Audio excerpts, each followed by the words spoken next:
Hey folks, Sharky again, and welcome to this special Halloween episode. Today we're taking a look at a book that revolves around Shakespearean authorship.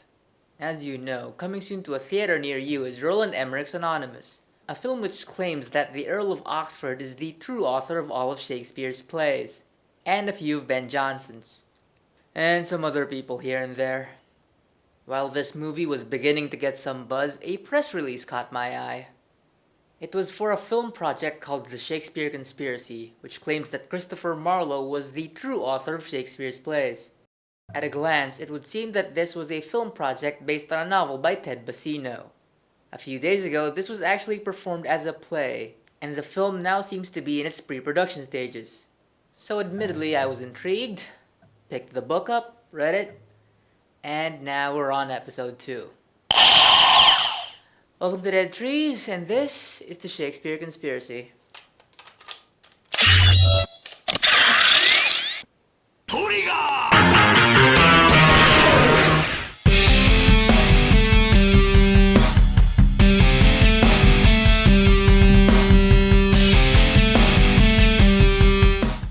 First, let's talk about this whole Shakespeare authorship debate, the one that...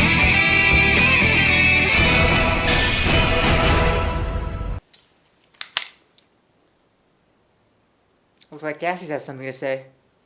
Let me patch you through. So, I hear that we're discussing the authorship question. Who wrote Shakespeare? As a bit of a Shakespeare nut, I do get this question a lot myself, so I thought that I'd weigh in. A lot of people say, so, did he write Shakespeare? You know, that guy we call Shakespeare? I don't know, because I wasn't there. But in my heart of hearts, I have to say that I am a Stratfordian, meaning I do think that Billy was the man. Because honestly, it might be far-fetched that Shakespeare could write stuff like this, but it's far-fetched that any human mind created any of this, and it's not like we would know any more about any of these other people. It's not like, oh, Shakespeare's a guy we know so little about, so let's pick some other historical person we know much more about.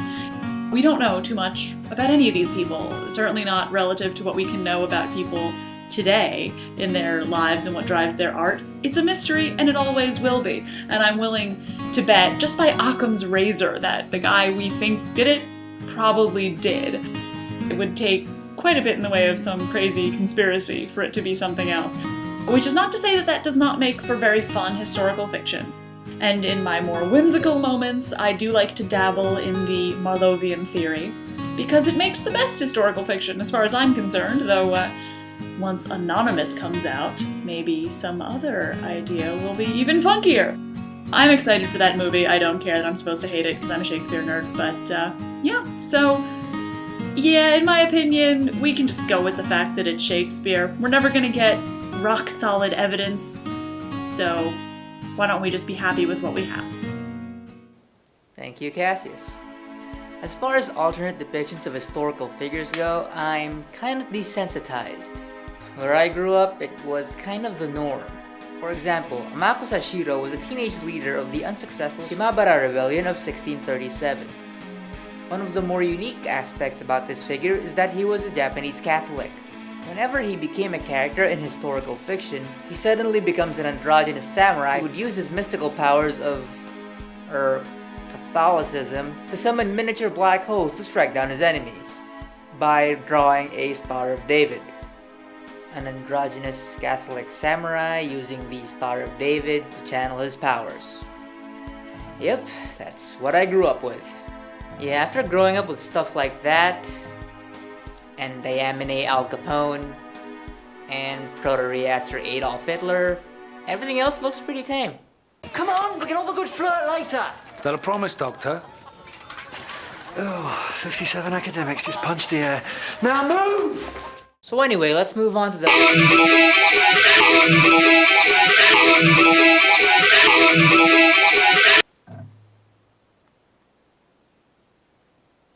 Oh, looks like Macbeth's lady's got something to say too. Here you go. Was Shakespeare a fraud? I don't think so. I think it's a silly idea. But because it happened 400 years ago, I don't know.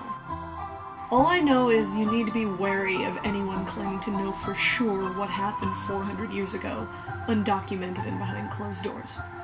Just worry about the plays. The author added a fact or fiction segment in this book so we can tell which ones are real and which ones were fictionalized for dramatic purposes, which I do appreciate. The problem comes when you actually inspect them. Like on page 31.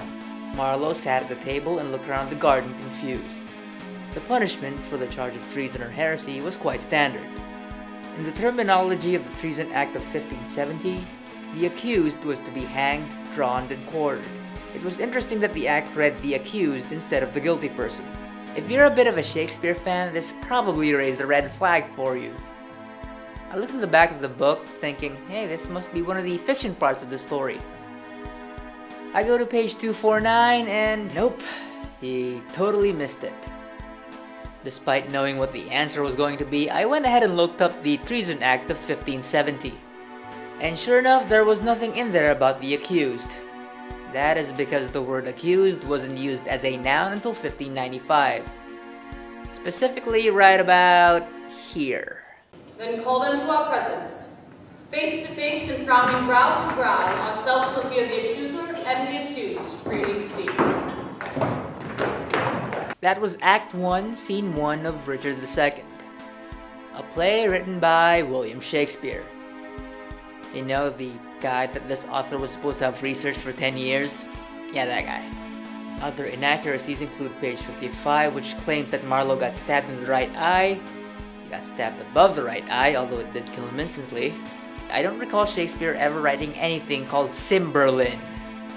One of the many things that will bug you while you read this story is the lack of consistency in the narrative point of view. On page 18, you have certain words in parentheses that seem to indicate that said words are supposed to be a character's thoughts. But in the very next paragraph, the parentheses are used for something completely different. On page 24, they seem to be there for author commentary, and on the same page, they're used to give the reader a history lesson. I'm bringing this up because it does happen that often. Heck, even lines without parentheses can be pretty confusing at times. On page 7, the narration changes from omniscient storyteller to history teacher without any discernible transition. On page 12, it seems like the narrator, or more specifically the author, decided to give his unsolicited opinion on the matter at hand. If these are in footnotes, I'd let them go.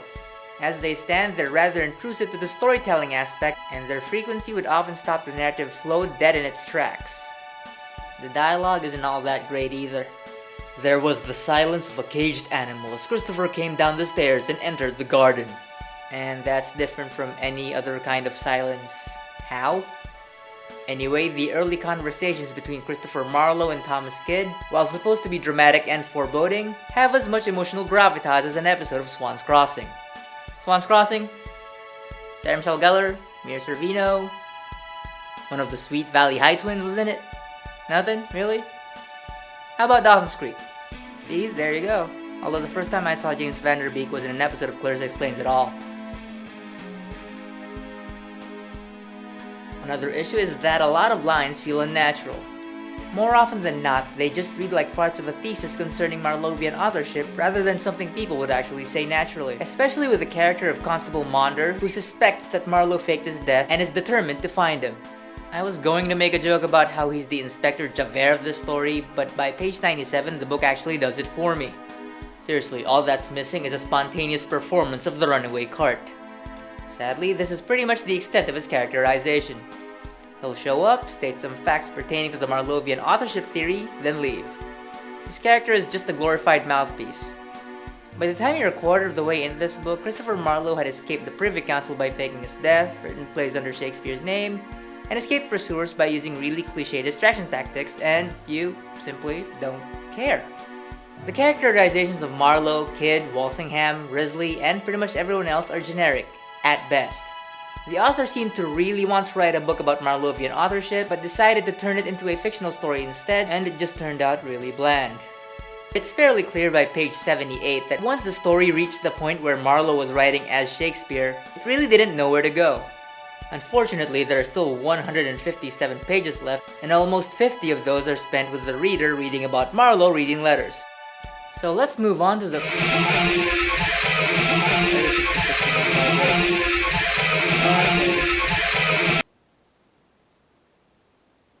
Hey, Nowacking's got something to say.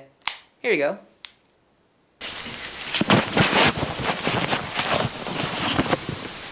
Hello.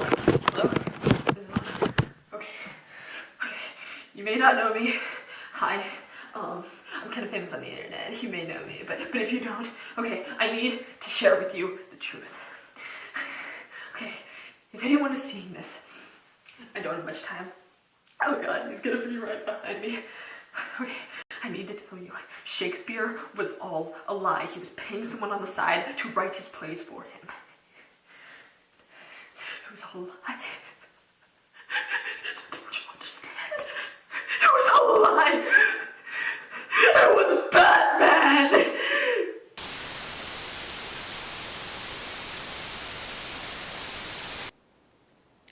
Okay then. Moving on. Let's talk about the technical aspects of this book. It's a mess.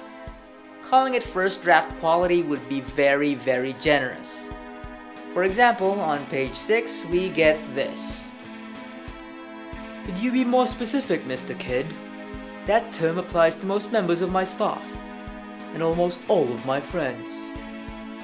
There are 3 spaces between sentences. Most people only use 2, everyone else recommends 1. That's not the important error in this one. The author misuses the 3-dot glyph. A lot. When the 3 dots are surrounded by empty spaces on each end, it's called an ellipsis. This means that you're intentionally leaving something out of the statement. For example, this becomes this. Heck, most people use square brackets just to make sure that people reading it know that something is supposed to be in there. A more common use of the 3-dot glyph is an aposiopesis, which is pretty much a statement that trails off into silence, often resulting in that statement being unfinished. Sometimes the 3-dot glyph is replaced by an end dash, which is also acceptable. You'll notice that unlike the ellipsis, the 3-dot glyph does not have any spaces between letters. Often there are works that leave the spaces in, but at the very least, those books are consistent. Bacino's novel, not so much. He goes back and forth between the 2 uses, at times within the same sentence. And by page 184, it ends up being an all-out 3-dot glyph apocalypse. Pick one and stick with it, dude. You know what? Let's go back to the other symbol used for aposiopesis, the end dash. There are 2 ways to write this. First is, well, use an end dash. The second is by using a double hyphen, which is usually the case for older word processors and older manual typewriters. Now throughout this book, Bacino is shown to be perfectly capable of using the end dash. Then you see sentences like on page 25 where he decides to use both in the same line. I'd call this a small error, but it happens over and over and over and over. You get the idea. Beyond that, this author also seems to love showing emphasis by throwing every single markup known to man. Sometimes all at once. Here's a pretty good example from page 80. Christopher turned to him with fire in his eyes. Your plays? The plays by William Shakespeare, he said pompously. All caps, italics, spaces between underscores. Is he gonna have text in boldface next? Of course. So this novel was worked on for 10 years and nobody bothered to proofread? Really? You know what? Maybe I'm just nitpicking. I mean, all these errors, they don't really happen all that often.